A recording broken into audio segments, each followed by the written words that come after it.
Shulkers are arguably one of the most annoying mobs to work with in Minecraft, but that doesn't take away from their amazing use in all aspects of the game.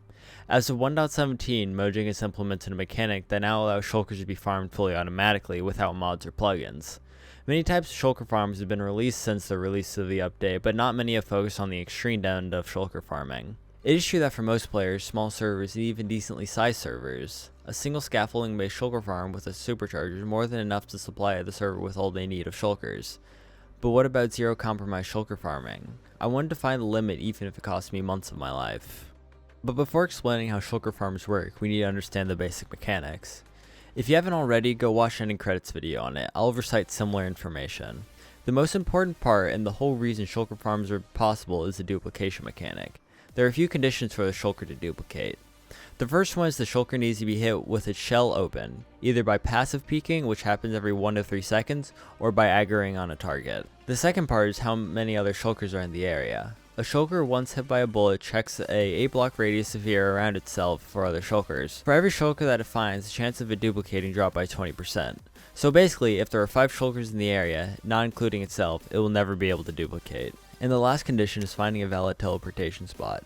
What a Shulker counts as a valid teleportation spot is an air block with it sitting on a full face block with a non-obstructive block or air block opposite to the side it finds valid. Shulkers, when looking for a spot, they attempt 5 times per tick to find a valid teleportation spot. This gets a bit weird when it comes to scaffolding because entity height relative to teleportation spot bullshit. Basically, I barely know. The final important mechanic, which is crucial in this farm and a lot of others, is social aggro.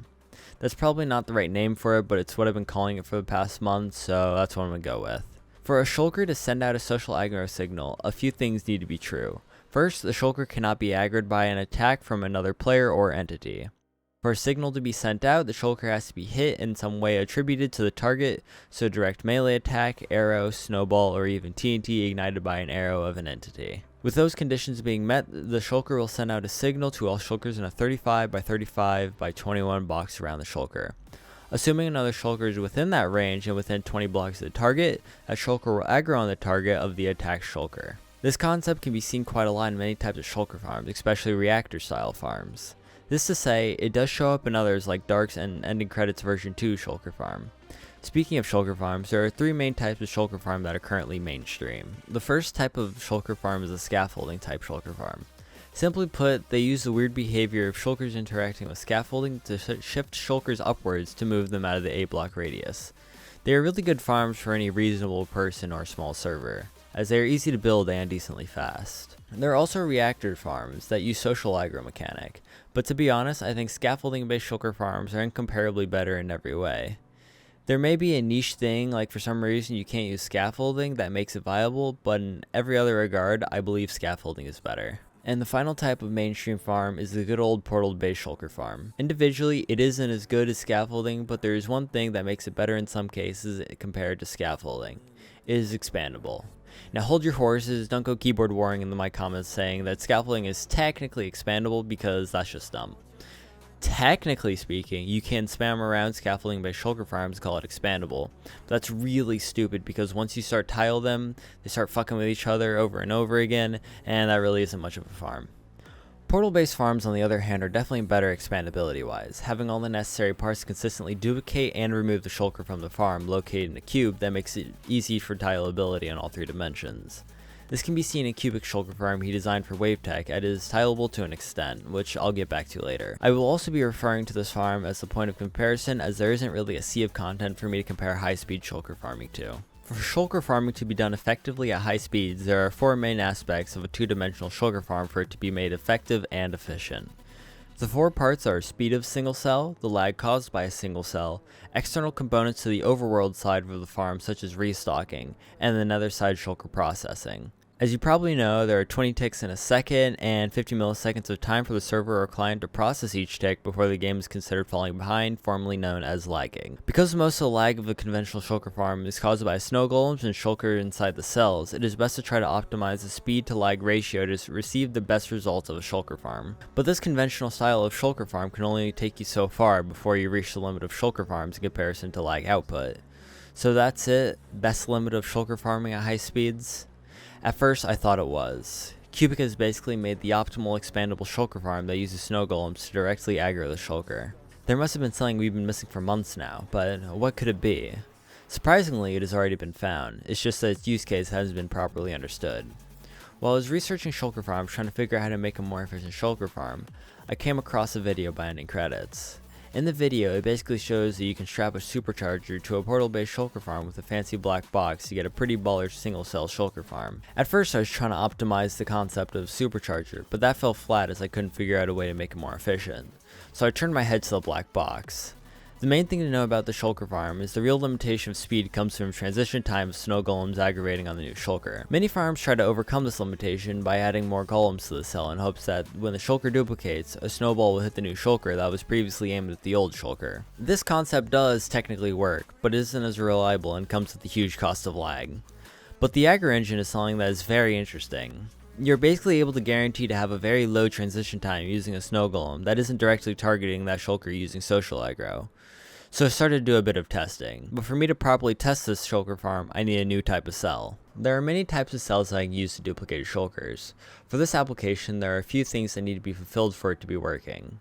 The first application is figuring out how it will sit in the cell. There are 4 distinct ways for it to sit in the cell, and they each have their own advantages and disadvantages. 2 big aspects to decide how it will sit in the cell is the path of the shulker bullet, and the way we detect the shulker in the farm. Normally, you would detect a shulker in the system using a snowball aimed at a shulker passing through a string and sending that signal from an observer to a hopper cooldown clock. But since the shulker no longer has the snow golem out for its ass, there needs to be a different way of detecting a shulker in the system. My first thought was using pufferfish as a detection method, but it has a few flaws I didn't like. The first one was that there are 2 extra entities per cell, and as I have previously covered, the increased lag of entities is a big no-no when it comes to scalability. The second negative is they can be given a false positive due to trash muppets being trash muppets in the wrong place at the wrong time. For the second one, the chances are very low, but I ruled it out anyways because of the first point. The next idea I had was armor stands. They are entities, but they aren't really laggy, so it doesn't really matter that much. The issue comes when you need to figure out how to get the shulker and armor stand into place in a 3-wide system. I did manage to shove this in a normal portal-based farm using some more questionable means of aggroing the shulker, but for some reason, once the target is outside the cell, the bullets like to make a grand escape for teleportation pads in the shulker farm. Also, with armor stands, positioning them is very, very hard, not to mention the huge pain in the ass it is to get the block that it clips to into place. I also ruled it out. So I was left with one other good option: pressure plates. Luckily, they are leagues easier to work with as they can be attached to a pulse extender pretty easily. Not to mention, the shulker can be put in the cell sideways, which is pretty easy to do with minecarts. While working on optimizing the cell, there are a few things I add into place to make it work as effectively as it can. The first thing I needed to weed out is trash muppets. What are trash muppets, you may ask? Well, I'm not really sure. Something with their aggro being fucked over by targets that they can't get to causes them to aggravate and not open their shells, but are still able to fire bullets. Luckily, with pressure plate detection in the cells, it can pretty easily be recognized when there is a trash muppet and boots out the bad shulker pretty fast. You may have also noticed the cooldown clock is 4 comparators and not 2 or 3. While the farm can work fine with 3 comparators, there's actually a good reason for this that I will get to later in the farm. In normal shulker farms, there's often only one path for the bullet to go down to loop back to the shulker. But I have found that by extending the hulls and adding a second one above with the ladder to keep in its sideways position, you can make the bullets hit the shulker more often. I'm not actually too sure why adding an additional hallway and extending them causes a higher duplication rate, but I suspect that it's due to the bullets trying to pathfind outside the farm. There's also a tube that runs vertically in the cells that is just for ejecting the minecarts to replenish into the farm. When tiled vertically, it will run up and down the entire length of the farm so minecarts can be collected and shot into the water streams at the bottom. Speaking of minecarts in the farm, the shulker will also be distributed through the farm on rails that run on top of the cells. Conventionally speaking, running the shulker through the gap works fine for all cells below it, but not for all cells above it. Due to a shulker being taller than a block wall on a minecart, they also happen to barely be within the range of the shulker in the cells above. As I have previously covered, a shulker being within the range of a shulker lowers the duplication chance by 20%. For smaller farms that are only a few cells long, this doesn't make much of a difference as the cells can just replace them. But when scaled up, it becomes more of an issue of perpetually needing to replace shulkers in the farm. Is he gonna make it? Oh, once you look at that trash muppet. Amazing, very cool. The issue of a shulker running underneath the farm and injecting the shulkers above isn't that common when it comes to a smaller scale like a 3x3x3, but once you start making it longer so the shulker has a farther traveling distance, it does become an issue because it'll be running under more cells. Not to mention, with the fact that we are using a social aggro mechanic, there's a much lower transition time, meaning shulkers will be duplicating more often. So while the shulker is running underneath the cells, a shulker can trigger multiple times to be duplicated, and it has a much higher chance of it getting fucked over. And it doing that, it could cause it to send another shulker to replace that one, and the ones above it get fucked as well. So it becomes basically a perpetual cycle of needing to replace shulkers till it reaches the top. Is it gonna make a trash muppet? Oh, is it gonna make a trash muppet? Oh my god, it made a trash muppet. Amazing. There are two ways of fixing this that can be done. First, to turn off all cells in the line and run the shulker through the center of the cell, at least one block lower, or you can just make each cell one block taller. For reasons I'll probably explain in a second, the second option is more optimal. Adding on a few more things like chains, lava, you get what you can be argued to be an optimal cell for social aggro portal-based shulker farms. Now, back to the social aggro engine. I then slapped it onto the side of a single cell and ran it. I achieved rates that are barely above 400 shells an hour. It's by no means bad, but also by no means good. So why does it produce such low rates when the transition time is so low? Those two factors are supposed to be directly inverse of each other. Well, let's look into the cell and see if you can spot it. If you guessed bullet pathfinding, then you'd be correct. This is one of the weird parts about shulker farming that I've had an issue with. Normally, when a shulker summons a shulker bullet in a standard farm, it is already on one of the axes of the target and like to stay on that axis. So once it's already on the axis, it really doesn't like deviating from it so long as the target stays on that axis. This does begin to explain why we are getting such low rates to our single cell farm, as bullets are destroying themselves on the side of the walls of the farm since they are axis locked. And luckily, it's really easy to get around this roadblock. By shifting over the aggro engine a few blocks, it severely stagnates the issue as the shulker bullets never get locked to an axis, making it move more freely. Rerunning the test, we are now getting rates that are much better.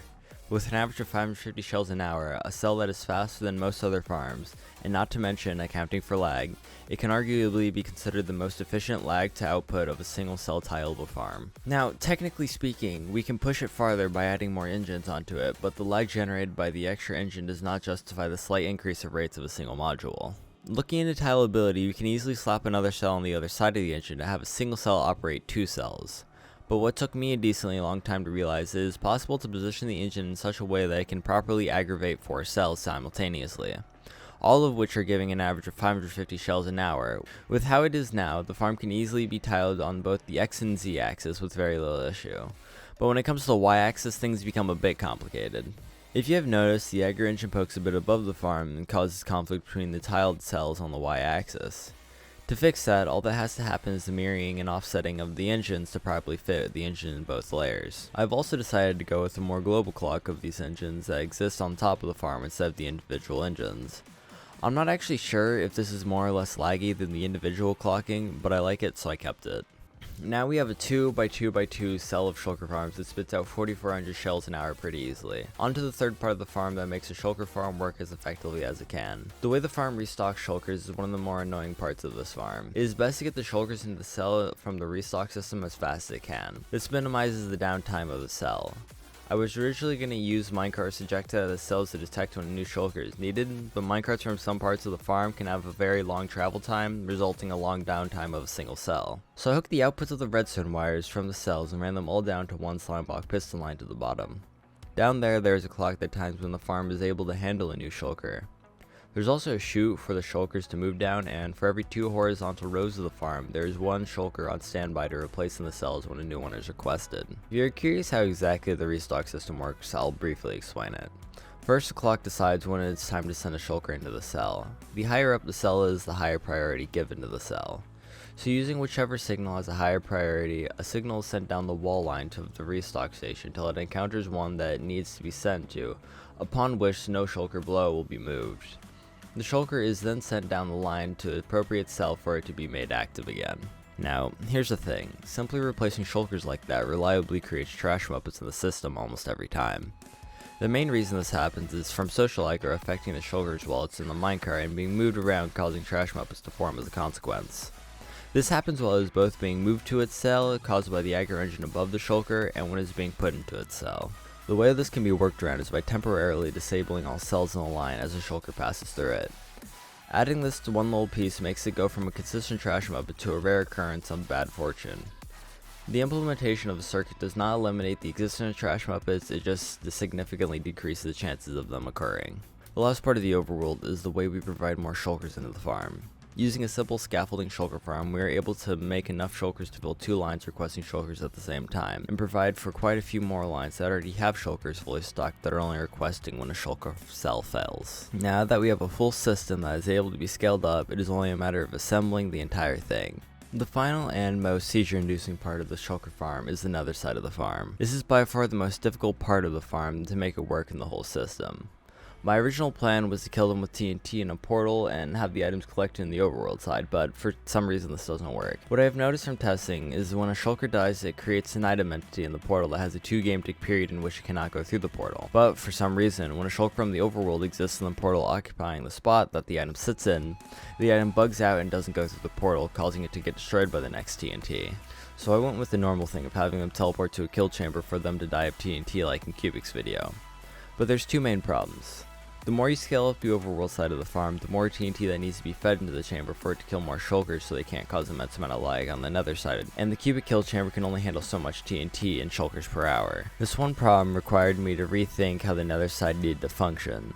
So, instead of 2 kill chambers like in the video, I have ramped it up to 8 cells, upon which one duper is able to provide TNT to 2 chambers to most effectively kill and collect items in the hoppers. Now we come with the second bottleneck of the system, storing the shulker shells. Fuck! There's like storing the shulker shells. That's not even hard to say. It's how the fuck is that hard? Well, we are able to remove the items from the world before the next piece of TNT destroys it. If we simply run lines of hoppers out of the kill chambers, we will massively be bottlenecked by the 9,000 item per hour processing of a hopper. After a lot of messing around with ideas, droppers are the best way to get items from the kill chambers and not be bottlenecked. By running observers through the dropper lines as lag effectively as I can, you get this layout which is able to process almost double what the hopper can handle. Moving the items outside the range of the shulker, merging them onto the item conveyor, and boxing them using 6x loaders, we're able to effectively process many more items than what a basic hopper line can handle. Getting back to the kill chamber of the farm, I had a few ways that I could kill shulkers with TNT in the system. I originally went with the bottom feeding TNT into the chamber, as that is what Cubic did, and I ran into a bit of an issue. For much higher yield rates, I used Cubic's TNT looter as the only variable timing lazy looter that I was aware of, not to mention the only one I was competent in using. So I merged together with a duper and looter to be made to feed into the same TNT line. So I plugged into the bottom feeder TNT kill chamber only for it to blow up randomly. I wasn't sure why this was happening because the TNT ended up in the same place when going to the chamber, but there's one thing I didn't realize till later. Since it is a variable timer, the arrow has to be refreshed in order for it to not despawn. But, in turn, that can also cause the TNT to be ignited earlier than other looted TNT, causing it to blow up as it is on the same spot as the other TNT when entering the chamber. So I changed the farm into being a top-fed farm with the TNT falling onto an ender chest in order for it to not blow up the kill chamber. The reason this happens is the TNT thinks it's in an explosion-proof block but it really isn't, meaning all mobs above the TNT still take the full force of the TNT while not breaking any blocks around itself. There is also now 4 TNT looters that need to be provided with TNT at 8 game ticks.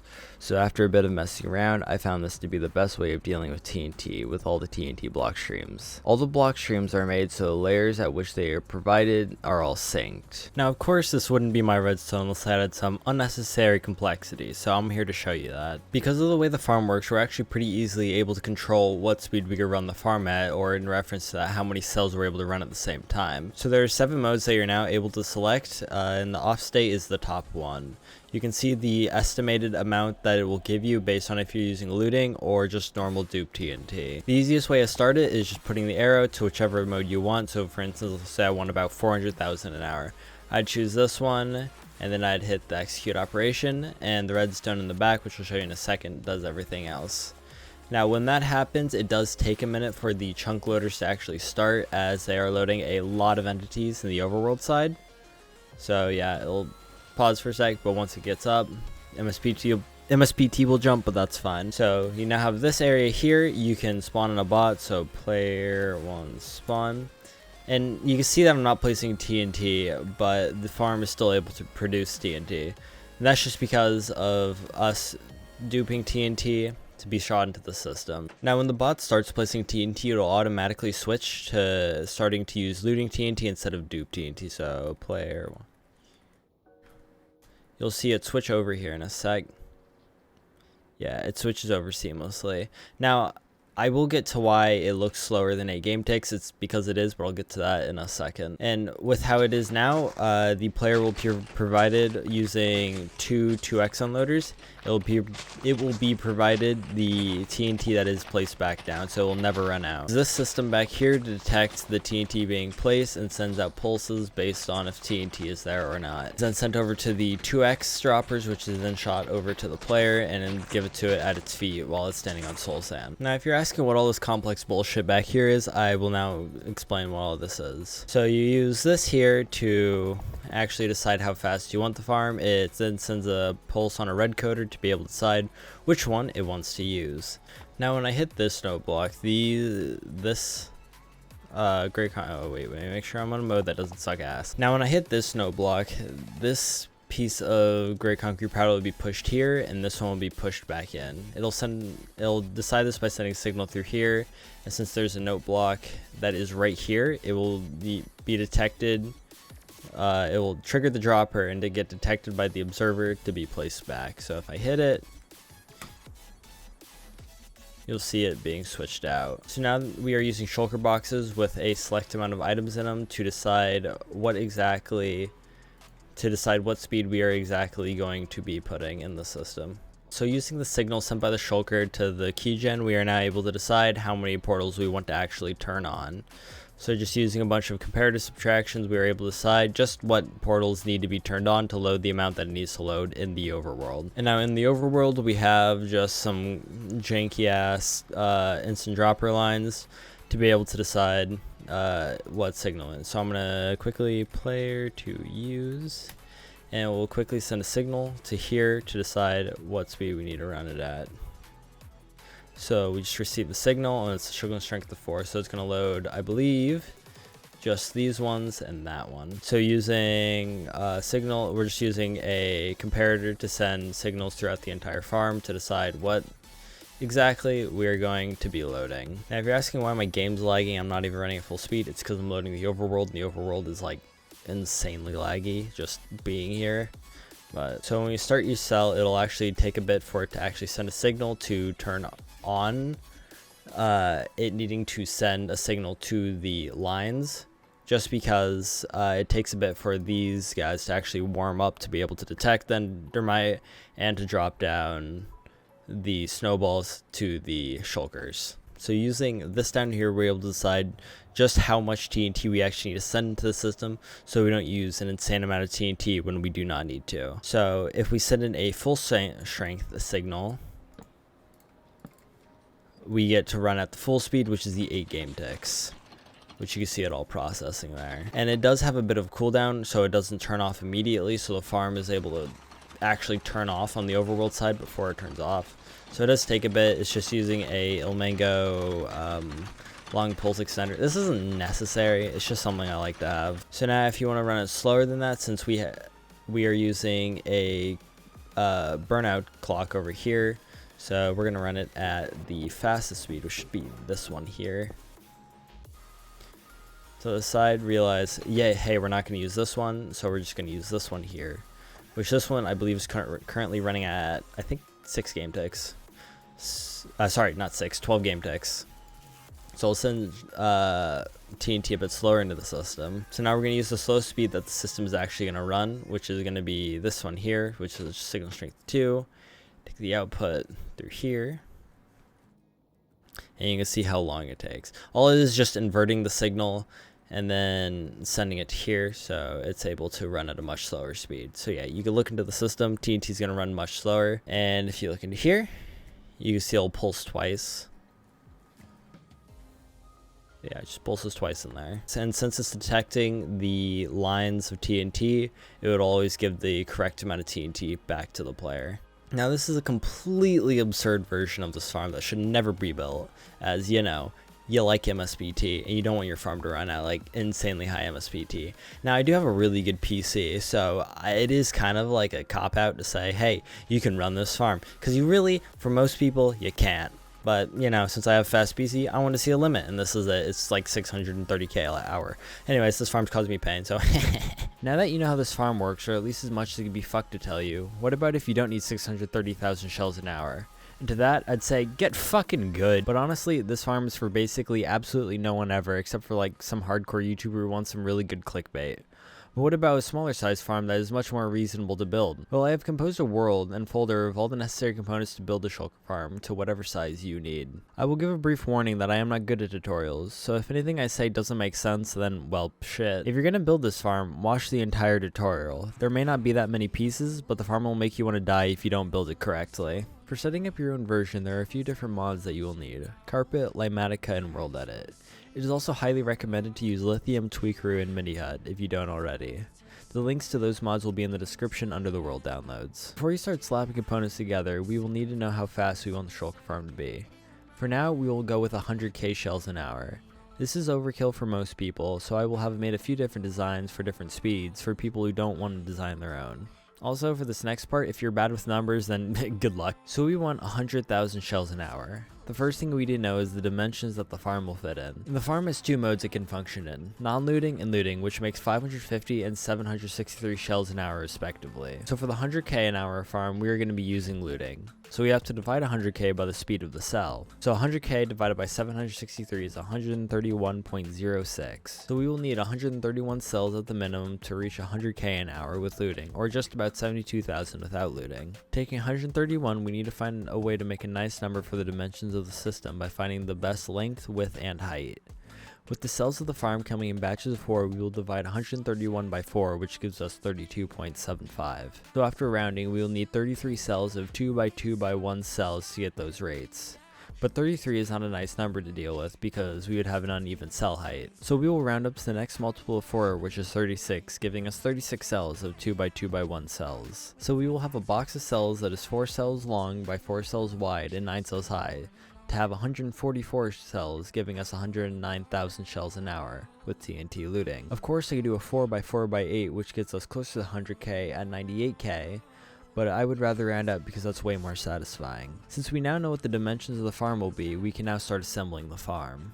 Before you start building a farm, there's a few things I recommend doing to make your life a little bit easier while building the farm. One thing I recommend is using Disable Observer. This is a single player only feature, but it really helps when pasting in schematics and all that. The next thing I recommend is carpet fill updates, setting that to false. It just helps with pasting so nothing gets fucked over while pasting it in. Once you have those two things, you can actually start building the farm pretty easily. The first thing you want to do is you want to go into the folder and grab the whatever bottom module. So since we're doing a 9 height, we need an odd module to start off with, so we need a 2 by 2 by 1 module. So quickly loading that in, we need to go to the back corner, which is over here, and we need to align this to a chunk. So we have that aligned to a chunk. We are now able to make sure disable observers on, and we're able to paste that in. The next thing you want to do is you want to load a middle module. We're going to be pasting in 3 of these. Once you got aligned so the obsidian is just conflicting with each other, the next thing you want to make sure is when you paste it in, you want to make sure it replaces blocks with none. That is very important, otherwise it could very well fuck up the rest of the system. So once you have that, you just paste it in. So now we have 3 high and 2 wide and 2 long, so we need to paste in a few more. So now that we have 7 modules tall, we need 2 more, and the top 2 will be for the top module. So we're going to go into our schems folder, grab the 2 by 2 by 2 top module, load that in, align it, and then just paste it in. Once we have it aligned, we can just paste it in. So now all we need to do is get a schem of this entire thing and copy it. So once we make sure we have the full thing grabbed, we're just going to save it. Since we aligned it to this corner over here, we're going to paste in the next one over here. Now there will be overlap of these modules since the colors don't exactly match, but that is fine. Yeah, that looks good. So now we can just paste it in, And now we want to take this module, paste another one here and another one here. So we will have 4 modules of 2x2x9 cells. Yep, that's aligned. So now we just paste that in. And now all your cells are now into place. So now that you have all the cells into place, the next thing you need to add is the restock stations. Which I may have to put the Shulker farm a little bit higher because I think the restock stations go a little bit below the farm, but we'll see. Yep, I'm gonna have to raise the modules up just a little bit. So give me a quick second so I can put this up. I need to put it up a few blocks. Ooh, FPS. The first thing we need to do is just take that and then line it up to there. Got a space down there. That lines up perfectly. And that's lined up, so we're able to paste that in. And we're gonna do the same thing on the other side. You got your 2 bottom replacement modules. You need to add in your middle replacement modules, so you get 1 to the top. So just line it up to there again, and then paste. Alright, now that you got your middle replacement chutes in, you just add the top one, which you'll be surprised what it's named. It's called top replacement chute. Amazing. Right, there's one small thing you have to do. You have to basically just take this and then stack it up, because in a few of these places, let's see if I can find one. Right here, you can see that that is not supposed to be like that. So the best way to do it is just by taking it and then just stacking up a shit ton of times. We'll do 86, that should be good. And now you have your 2 top placement chutes in, you have your middle chutes in, and you have your bottom chute in. Alright, so now that you have the restock stations in, the next thing you need to do is you need to add the locking lines. I already have a scheme for that. It is the repeater restock line, a module long. Just load that in. So you just want to line it up so it's in between those 2 and the line runs straight through there. And make sure, again, that you replace blocks none. Paste these in, going all the way down in all cells.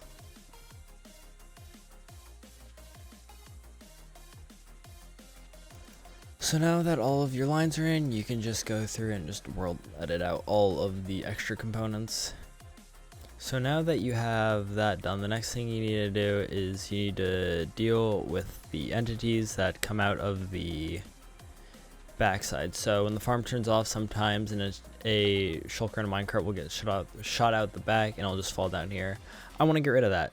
So the way of doing that is actually pretty simple. So going directly equal to the magenta block, we're going to place a cauldron with lava, put slabs down, powered rail, waterlog there, open that so water will flow straight through. And then just put a layer of smooth stone slabs on top of that. You just want to curve it in, come through here, and you can have it hit up against a ender chest, which will be here. So it'll fall down, and since the line to there, it'll snap to the rail. The minecart will be broken by a lava cauldron, and it'll be put down into here. You can also just break these blocks through the back, because you're not going to be having any use for them. So now it's a matter of getting this into each layer, removing these things along the way. And at this point, you really don't need to care about the colors, the yellow stained glass and the cyan stained glass, because that was only to make sure that you didn't have 2 of them next to each other when you were assembling the farm, just so you make sure that you didn't have some weird fuck up. Also with this wire, you can just get rid of it. It serves no purpose. Also with these redstone repeater and concrete off the end, you can also get rid of these farther away than where that one is at. So you could grab here, and you go all the way down, place repeater, black, stained glass,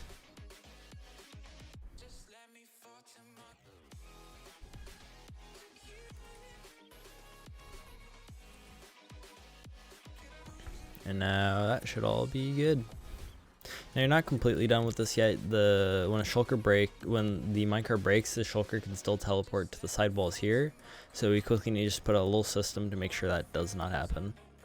So quickly doing this, we just put a water column down straight to here, and the water will not escape because it's a waterlogged stair, because Minecraft. And you just copy and you just stack it till the end. 8. Perfect. No shulker can teleport to the sidewalls there. So now that you have that done, the next thing you need to do is you need to deal with the lava in the system. Before you do the lava shenanigans, you need to come down here and make sure that none of the lava can actually escape. So I have chains here because that's just how the scam put them in. They're just there. But you need to make sure you do that to the other side too. We're just gonna stack because I'm lazy. Before you do that, there's a few things you do need to do just to make sure it goes semi-smoothly. And that is replacing the air gaps with block you'll remove later. Otherwise, the lava, when we convert this orange concrete to lava, the lava will immediately flow off and it won't fill in all spots. Now that you have your temporary block in place, you need to make all the orange concrete, you need to make that into lava. And this is a time where you want to make sure carpet fill update is set to true. Otherwise, the lava will not flow when you replace it. So once you replace it, it should start all flowing, and you can remove all of the temporary blocks. The lava will start to flow down the entire farm till it reaches the bottom. So now all the lava is in place, we can now move on to the next part. So coming back up here, we need to attach the shulker curator that creates the shulkers for the farm to put into the system. Scam folder, we need to grab the scaffolding shulker curator. Loading this in, I want to align this with here, but keep it within the chunk borders of this. So you just do slightly less chunk loading. So paste schematic in world. Since this is now aligned, we can just run this straight to there. Now, the next thing we need to do is we need to take the outputs of these and then hook them up to there. So now we have all that in place. The next thing we want to do is we want to hook up these.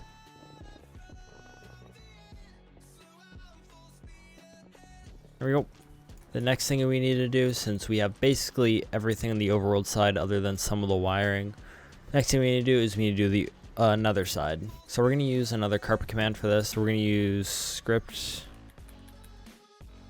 load overlay, and we're going to do overlay portal coordinates. We want to find somewhere-ish central here, so we're going to do 139, 147, 11. Set block 139, 147, 11, diamond block. So this is the coordinate that the portal will link to. So we need to link it to here. And we're gonna load the nether shulker kill chamber. So once we have this, we're just gonna move it. Nether portal is centered with the diamond block. So now we don't have much space, so we're just gonna move it up a bit. We can because, you know, Minecraft's Minecraft and we have that capability. So I think this is a decent height for the farm. So I want to link the chunk loaders at about Y200. We will mess with the rest of this later, but for now this looks good enough. Last thing we do, we come down here and then take out a few items. Since we're not running at the full speed, we're just gonna yoink out 16 items. That should be good enough. If that's too fast, we can put items back into it later.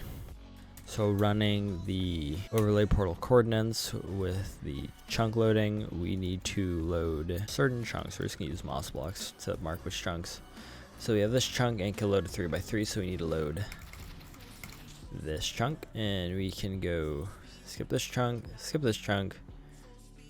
We need to load this chunk and this chunk, so we need to put the chunk loader in this chunk here, and then we need one more chunk loader to deal with this. And that should be all for chunk loading that we need.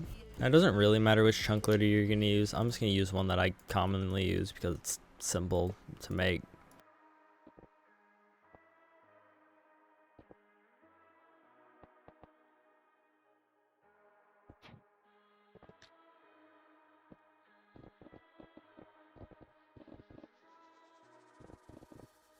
So now that we got one of the overworld chunk loaders done, we just need to paste the other 4 in the corresponding chunks.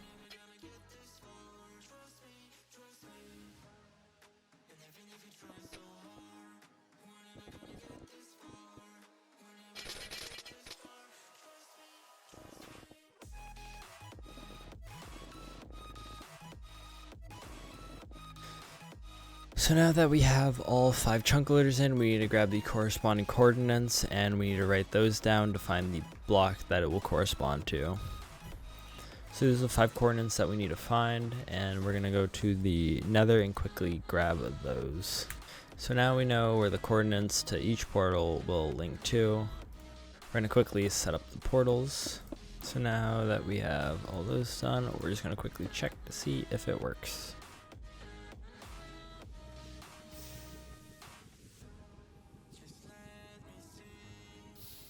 Yeah, it looks fine. So we're going to quickly make a line to start all of the chunk loaders. Shouldn't be too hard, it's just some shitty ass wiring. So now when I flick this lever, all of them should start.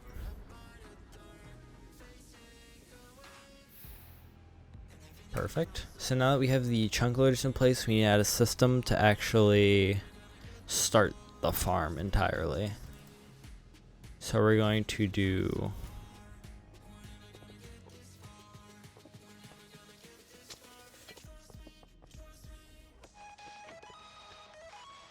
now we have a minecart that'll come out to this side. Yep, that's bad. So now that we have that system here, we need to connect all 4 of these levers all together. Alright, I now have this entire line hooked up, so that lever will turn off all of that. So now I need to get a signal that goes from there all the way down to there. So give me a minute. The fuck? That is just, no.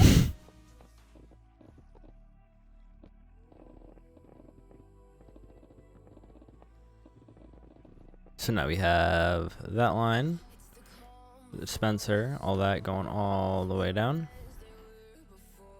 So we have to hook this up to there. And now since we have all that done, I'm gonna replace these because they look bad and stupid.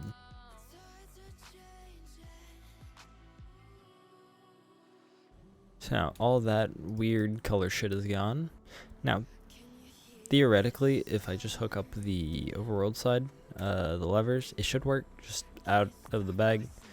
There's a few more things I want to do to get all that done. So this is the current system we have for putting TNT in the system. Before we start doing some of the dumb shit, I want to make sure all the shulkers are in place. Especially these ones, because these ones are very, very important. Yep, looks fine and dandy. I just had to go through, get rid of a few of the shulkers and replace a few that got fucked over when pasting in, but should all be good now. Last thing I need to do is I need to make sure that all of the gates for the shulkers, for the snow golems, are all open, because sometimes you paste it in, it doesn't open. Like right here, that needs to be open right now. Now that that is all done, that should technically be everything done with the farm. We should be able to run it. Make a backup just to be safe. Oh, you're just not. Okay, that's fine. It's something weird I've noticed is when you go through a portal, sometimes they just won't show up. But he is there. I don't. It's weird. Shulkers are starting to duplicate in the farm. Your shulkers at the bottom are duplicating, meaning that all the wall lines are fine. That wall is fucked. Alright, that all should be fixed now, so... we're running into this issue. Yeah, this is also an issue in the farm where this will stay like this. It's actually really easy to get rid of. For some reasons, when you summon a shulker like this, sometimes it'll have a weird range where it is somehow within range of that. All you have to do to get rid of it, when make sure everything's shut off, is to just unload and load the chunk. So now the one that should be stuck should not have that issue anymore. So we're gonna go to the nether side, deal with all of this. We don't actually need to be this fast at TNT, so I am gonna slow it down by like a single game tick. So you see, the less TNT you use, the higher the MSBT. So you can balance it out a bit. I think 162 in the overworld, or just about, is pretty good. Not much to complain about that for 14 MS. Of course, that'll go up a little bit when we start using looting, but for now, that's fine. Alright, I did a bit more work.